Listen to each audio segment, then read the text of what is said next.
The amount of time best friends got to me is just criminal. Why am I seeing Trent Beretta on TV so much?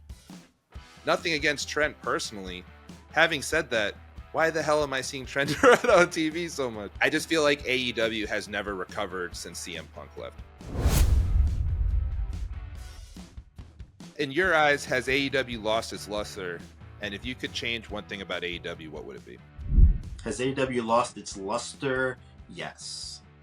Now, the thing that made AEW different for me was that they actually felt like an alternative in the beginning. Right. And now they feel like an extended version of WWE. But they tried to differentiate themselves by saying, like, they focus on wrestling. And they do. If you look at an AEW pay-per-view versus a WWE PLE, you're going to get a lot more match time, bell to bell, from an AEW product.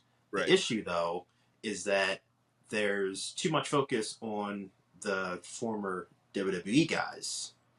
And a lot of them have not changed what they did from when they were in WWE. Like, if I'm looking at an Adam Copeland, or I'm looking at a Mercedes Moné, or I'm looking at an FTR, I'm basically looking at Sasha Banks. I'm looking at Edge. I'm looking at, what were their name? The Revival. But Edge and Sasha were super over in WWE. So they were over. Wouldn't that be, in theory, a good thing? One of the main issues is, like you said, a focus on a lot of these WWE guys. But having said that, a lot of the WWE guys that they pushed, they didn't push the way they, like, for example, Malakai Black comes in. Everyone's super hype. He has some great stuff with Cody. Cody leaves. Malakai hasn't sniffed an independent title without, like, the House of Black with the trios title or tag titles or whatever. The fact he hasn't been at least TNT champion is not the best. Miro had I thought his run as God's champion on the TNT title was actually, I enjoyed that character. He loses the title and then just disappears. So that's kind of been an issue, even with, as we spoke earlier, Wardlow, Powerhouse Hobbs, a lot of these guys kind of get that blip in the pan and then just immediately disappear. They do need to kind of, I will say, like, the amount of time they're giving Ricochet seems a bit much. And some of the guys that Tony's decided who are AEW originals or whatever, he gives time to. He was very loyal to people who stayed with him during the pandemic, I feel like. The amount of time best friends got to me is just criminal. Nothing against best friends, but it's like, bro, you can't find time for Wardlow, Ricky, a lot of these guys, but you're giving so many. Like, why am I seeing Trent Beretta on TV so much? Nothing against Trent personally. Having said that, why the hell am I seeing Trent Beretta on TV so much? And Chuck Taylor, like, I understand Orange Cassidy, but it's just, I just feel like AEW has never recovered since CM Punk left. They almost would have been better not hiring CM Punk because they had so much momentum before CM Punk. And then after he left, it just really, like, to me, they haven't recovered from that moment. When you were talking about AEW being an extension of WWE, it's funny because I think the fact that they're trying to differentiate themselves from that has kind of hurt them. Because now, like you said, it's more focused on matches and stuff like that. But there's so many, there's just so many guys on there who are entertaining, who I'd like to see outside of just these. Really, because don't get me wrong, the matches are great, but if there's no story with the match, I don't really care as much as great as the match actually is. Like, a lot of these matches, like, oh, it's like the spirit of the fight with, like, in particular, the Continental Classic, whatever. But there's no real, like, they don't really get me involved in too many stories. Yeah, I mean, but when AEW first started, it felt more like WCW. And WCW had a lot of good, had a lot of bad. But there was a lot of good in WCW, especially when it came to, like, the way that they produced their shows versus the way WWF produced their shows.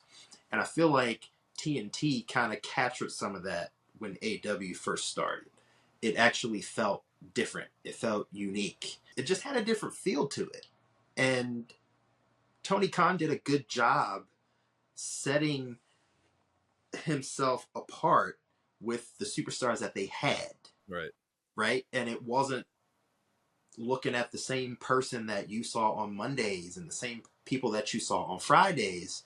So it was like, man, I'm tuning in to this show and I'm seeing, different styles, and I'm seeing, different wrestlers, and it's fresh. Right. Then they started incorporating all the old WWE guys. Not to say that that's a bad thing. I think too many. And then when you come over, nothing's different.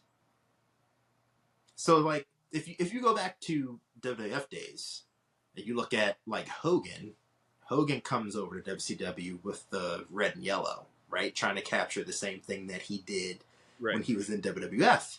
And then Bash at the Beach 96 comes, Diesel switches over to Kevin Nash, and Razor becomes Scott Hall, and Hogan becomes Hollywood, and it's like fresh, it's different, it's new, wrestling, kaboom, right? That's the thing that nobody has done since leaving WWE to come to AEW. Nobody's done anything wildly different from what they were doing before to make people really tune in to say, like, I want to watch these guys. Except, I mean, even if you look at, like, Toni Storm, who completely revamped herself. Right. Right? Toni Storm. And you got to also outthrow Miro in there, too, because the whole God's Champion thing was pretty different than what he was doing. But still, it's not at the level. It's not there. Toni Storm's not like a game changer. I would argue that. I think Toni Storm her timeless character has been a breath of fresh air. The problem with the timeless character, I find, is not even the timeless character. It's more so the fact that, like, she's doing all this, and then all of a sudden Britt Baker, who's been the cornerstones of the women's division since AEW started, has been injured the whole time. A lot of these people who were like cornerstones of the women's division either got injured or just haven't, like Thunder Rosa too for a while. And, even looking at Anna Jay, who didn't get injured, but she just never really elevated. I just don't know if Toni had enough around her, because to me, the timeless character is great. I really enjoy the timeless character. I even like now, I like how she has the whole amnesia thing. I know some people are into it, the whole amnesia thing about the character and all that. I find it highly entertaining. To me, it's something fresh. It's something different. But I will agree, like, Malakai came in as like essentially the same person. FTR came in as essentially the same person. Right. And a lot of the people that Toni hired from WWE are guys who are great wrestlers. They may be entertaining, but they're not needle movers. Right. Edge is a superstar, but Edge also is like, there's like CM Punk, Stone Cold, Hogan, all these people. And then Edge is like the class under in terms of like superstars. Not to say that Edge didn't have amazing runs in WWE, but you would never put Edge in the same vein as a Stone Cold Steve Austin, or as a Rock, or as those types. John Cena. You know what I mean? He was a big name, but he was still like kind of a step below them, if that makes sense. There is no distinction for me in AEW when it comes to top of the crop versus mid versus low, in my opinion. I feel like they do a really bad job. There's no way that a Jon Moxley should be in a match with a lower card guy and then the match be competitive. I agree with that. Yeah. I would agree with that. I also think that AEW does a bad job at keeping former champions strong. So, like, you look at like a Nyla Rose, where Nyla had won the women's championship. Beating her now means like nothing. Right. You look at that, and like Hikaru Shida has been a 3-time champion. You look at Scorpio Sky, who's been like a 3-time champion for some reason. I have no idea still why he's been a 3. You can give one of those to Ethan Page. Sammy Guevara, who's stuck in Ring of Honor purgatory for, I guess, injuring people unintentionally, or maybe they said that he was being reckless. Either way, it just seems like they're not doing a great job. Like, to me, if you're a former champion, there should be some credibility in keeping them strong. Look at Saraya, right? Yeah. Or Saraya, excuse me. Yeah, Saraya. She wins the title at Wembley, huge great moment, and then she loses to Shida on a random Dynamite a month or two later and hasn't done anything relevant since.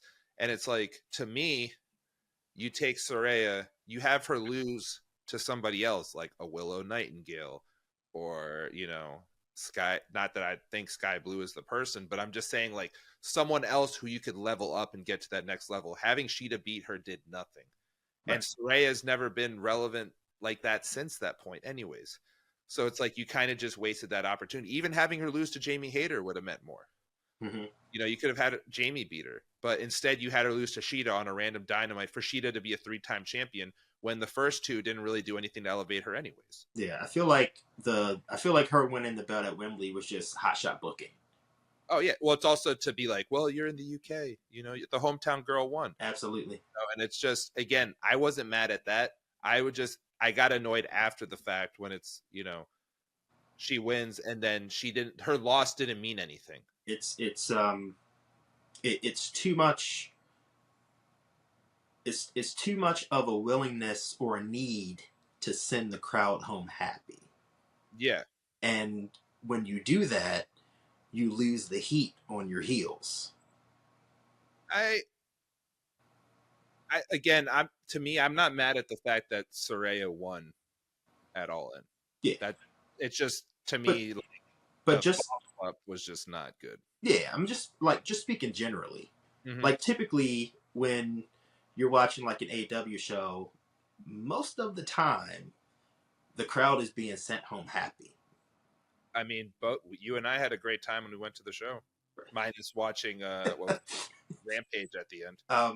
And I think not having like the heels go over in certain situations, like other wrestlers' hometowns, kind of kills the heel a lot. Yeah.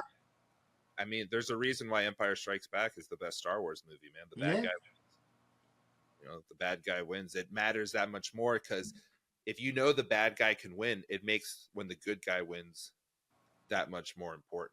Right. That's why, like, when Cody beat Roman Reigns, it mattered that much more. Yeah. Is because Roman was a heel who looked unbeatable.